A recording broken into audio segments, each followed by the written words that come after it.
Thank you. My name is Edna Adan, and I'm a midwife. And because I'm a midwife, I've come to talk to you about the health of women and children. My country, Somaliland, is a country with one of the highest maternal mortality rates in the world. A country that has known civil war, 82 to 91, during which 250,000 of our people were lost and 95% of our cities destroyed. This, of course, was a situation that needed two things: either to turn away and say, I don't care, I don't feel, I don't know, I will just disappear into the horizon and go and settle somewhere in one of your great countries, or stand firm and try to do something about it. 60% of our people are nomads. I know how difficult it is to provide health care to people who are sedentary.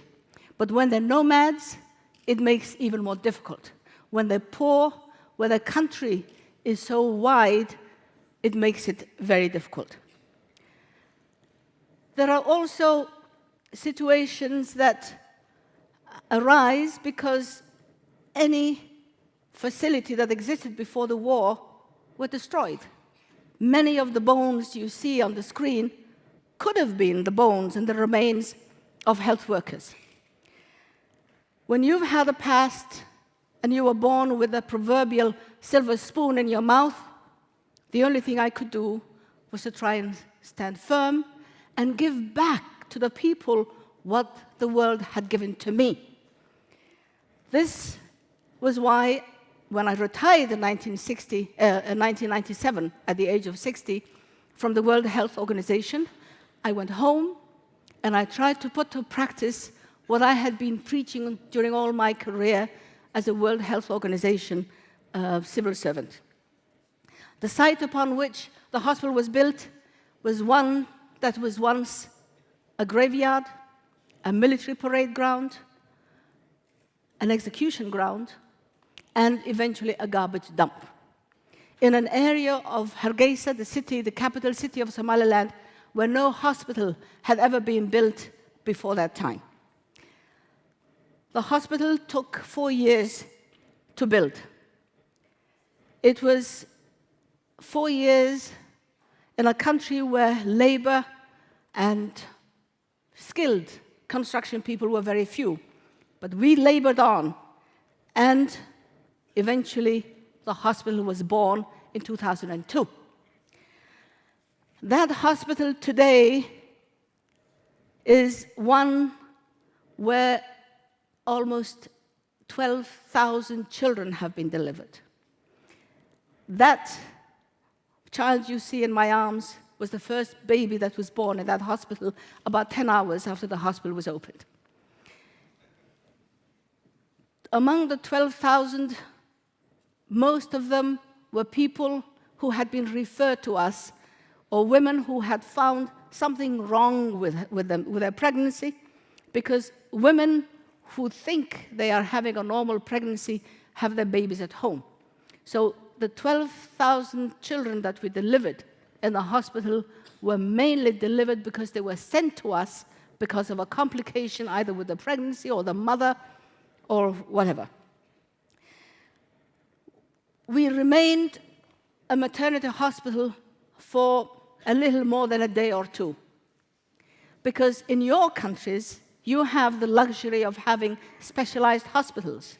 You have something wrong with your eye, you go to the ophthalmologist. You break an arm, you go to the orthopedic surgeon. But in Africa, in my country, you're sick, you just go to a hospital. So it was not possible for us to say, we are a maternity hospital. Go and get your heart attack treated somewhere else. Go and get your diabetic coma seen to somewhere else. It's a hospital, it's a hospital. Men are treated, women are treated, children, whatever. We also have a facility where we can do surgical interventions. Since the 1st of January this year, we have operated over 500 cases. Only 185 of them were cesarean sections.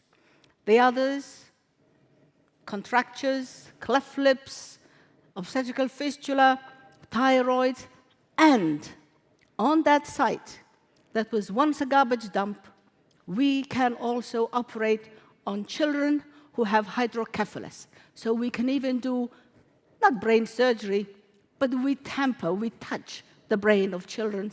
And we have done over 27 cases, and thank God, all but one have succeeded. And the one who died of diarrhea and vomiting 2 weeks after the operation. So the story is, where there's a will, there's always a way. We are also a teaching hospital, because it's not the bricks, the mortar, it's not the instruments and the facility that's going to look after sick people. It's the skills, it's the knowledge, it's the competence, it's the efficiency of the people who work in these facilities. And unless you have doctors and nurses and midwives who know what they're doing, who care with compassion, who care and respect the dignity of the human beings, you cannot do anything. We have trained over 200 nurses. We have trained over 150 midwives. And my passion is to multiply those girls you see with the red capes, multiply them by 1,000. And why do I say that? Because it is these young women who were trained for just 2 years, who go back to the districts and the region we recruited them from, who make a difference. Somaliland has one of the highest maternal mortality rates in the world. But among the 12,000 children and women we have delivered, we have been blessed to be able to reduce our maternal mortality rate to 1/4 of the national average. Not because we have a magic wand, but because we have an emergency preparedness. We can deal with a hemorrhage as soon as the woman comes in. We have an operating theater that works 24 hours a day. It is midwives who make the difference. Doctors, yes, we need doctors, but they take 8 or 9 years to train, and for goodness sakes, where am I going to get doctors from to work in Somaliland, a country which is on the dark side of the moon? Yes, we need graduate nurses and midwives, but we don't have them, and we don't have the 4 years and the 5 years it takes to train a midwife. So what we do is we rely on the 2-year trained midwives. They are a quick fix. They're cost-effective, they're efficient, they're dedicated, and they do not get stolen to work in other health facilities because they're trained as midwives, they remain in midwifery. And unless Africa and countries like mine multiply the training of these midwives, we will continue to lose women to causes that you have protected your women from dying. We will protect them from eclampsia. We will protect them from infection. We will protect them from uterine rupture. No woman dies in your countries of uterine rupture. She would not be allowed to go into labor because somebody would already see that she has a contracted pelvis, or there is a disproportion between the size of the baby and the size of her pelvis. No woman would die in your country of infection. You have water, you have soap, you have equipment that is sterile and that has been prepared to be used safely. But our women die of these causes. Our women die of causes that no woman in this day and age, when man has reached the moon, no woman should die of. But we don't have the skills. We don't have the facilities. In our countries, women have 1 in 10 chances of dying of a pregnancy-related cause. In your countries, it's 1 in 4,000. Your women are treated by doctors and midwives throughout their pregnancy. Only 10% of our women have access to a health facility. And that is why we must have more midwives who can go to the regions, who can go to the districts, who can be where women are, to help them, to screen them, to identify the ones who are having a normal pregnancy and possibly expected to have a normal outcome, or to refer these women to where they can be helped better. My hope, my ambition, is that one day we will have 1,000 of these. And why not in other countries?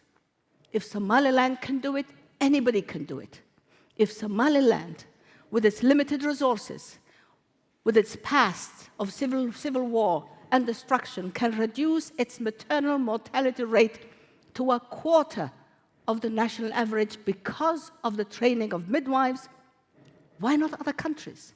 Why not in Papua New Guinea? Why not in Ethiopia? Why not in Eritrea? Why not in neighboring Somalia? Why not in Lesotho and all of these countries that have a very high maternal mortality rate? If it can be done in Somaliland, it can be done anywhere. My message is to governments. My message is to governments to allocate more funds instead of spending money on tanks and guns and bazookas and, I don't know, military hardware. Spend more money on health, on education, on infrastructure, on water, on sanitation. So that is one, education. The second is educate women, educate girls. When you educate a woman, she is able to take care of myself. I cannot imagine where I would have been if I had not had access to the education and the training that has helped me to help others. And of course, educate the community. Unless the community has the confidence to utilize whatever health facilities are available, we will continue to lose the battle. One of the things that has really made a difference in my appreciation of human tenacity and the strength of women in developing countries is when I see women who come into our training who are so timid, who are so dependent on others, go through a transformation that gives them the confidence to think, to answer, to advise, to guide, and to help other women. Education is one of the strongest gifts we can give to a human being, and particularly to a woman in Africa. My last parting suggestion is don't ever underestimate the capacity of a human being who is determined to do something. If I, at 60, 14 years ago, could build a hospital, anybody, any of you can do it. I thank you all for your attention, and thank you for this opportunity to be here with you today. Thank you.